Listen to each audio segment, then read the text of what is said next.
امام شافعی کہتے ہیں جب میں امام مالک کے پاس پڑھنے گیا تو ان کی ایک ہی ادا مجھے کھا گئی اور میں نے کہا نوکری کروں گا ساری زندگی شخص کی۔ محدث جب روایت کرتے ہیں تو سند کو جب صحابی تک لے جاتے ہیں اور پھر صحابی کہتے ہیں قال رسول اللہ صلی اللہ علیہ وسلم کہ حضور علیہ السلام نے فرمایا۔ اللہ اکبر۔ تو امام مالک جب حضور علیہ السلام کی حدیث بیان کرتے تو حضور کے روضے کی طرف اشارہ کر کے کہتے اس قبر منور کے مکین کا یہ فرمان، اس بقعۂ نور کے باسی نے یہ کہا ہے۔ تو کہتے ہیں کہ جب اشارہ کرتے تو کیا وہ کیفیت ہوتی۔ اللہ اکبر۔ تو یہ عقیدتوں کے رنگ ہیں۔ حضرت سعید بن المسیب لیٹے ہوئے ہیں، بیمار ہیں، اٹھنا مشکل ہو رہا ہے، کوئی آیا اور حضور کا فرمان پوچھا، حضور کی حدیث سننا چاہتا ہوں، میں اقعدونی، مجھے اٹھا کے بٹھا دو۔ تو کہا لیٹے لیٹے بیان کر لیجئے۔ فرمایا انی اکرہ ان احدث حدیث رسول اللہ وانا مستجع، کہا یہ میں گوارا ہی نہیں کرتا کہ حدیث حضور کی بیان کروں اور خود لیٹا رہوں۔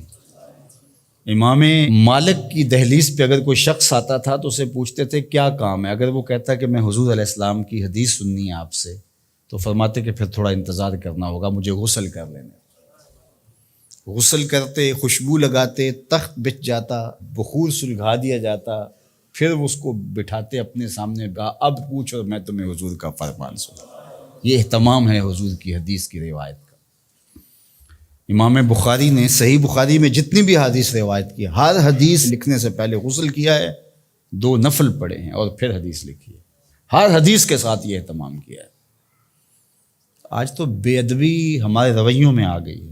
وہ ایک زمانہ تھا کہ ایک شاعر حضور کے روضہ انور پہ گیا تو پرانی مسجد نبوی کی تصویریں آج کل تو دستیاب ہیں، آپ اس کو دیکھ سکتے ہیں۔ 2 کھجوریں تھیں گنبد خضرا کے ساتھ، تو اس شاعر نے 2 کھجوروں کو حضور کے روضہ انور کے سامنے کھڑے ہوئے دیکھا تو اس نے اپنے انداز سے نظم کیا کہ کب ہیں درخت گنبد شہ والا کے سامنے، مجنوں کھڑے ہیں خیمہ لیلا کے سامنے۔ لوگوں نے کہا کمال کر دیا، کیسا تخیل پیش کیا۔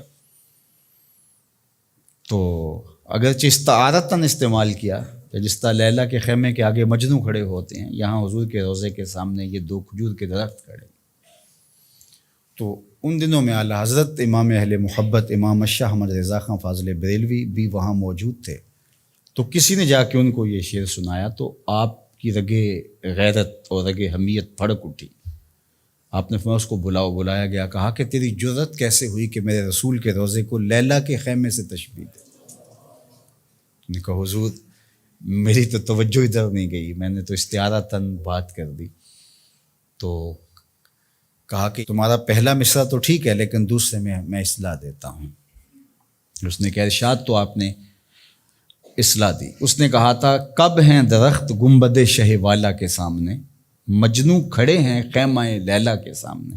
تو آپ نے کہا اس کو یوں پڑھو کب ہیں درخت گنبد شہ والا کے سامنے، اور اس نے دوسرا مصرع کہا مجنوں کھڑے ہیں خیمہ لیلا کے سامنے۔ تو اعلیٰ حضرت نے فرمایا اس کو یوں پڑھو قدسی کھڑے ہیں عرش معلیٰ کے سامنے، قدسی کھڑے ہیں عرش معلیٰ کے سامنے۔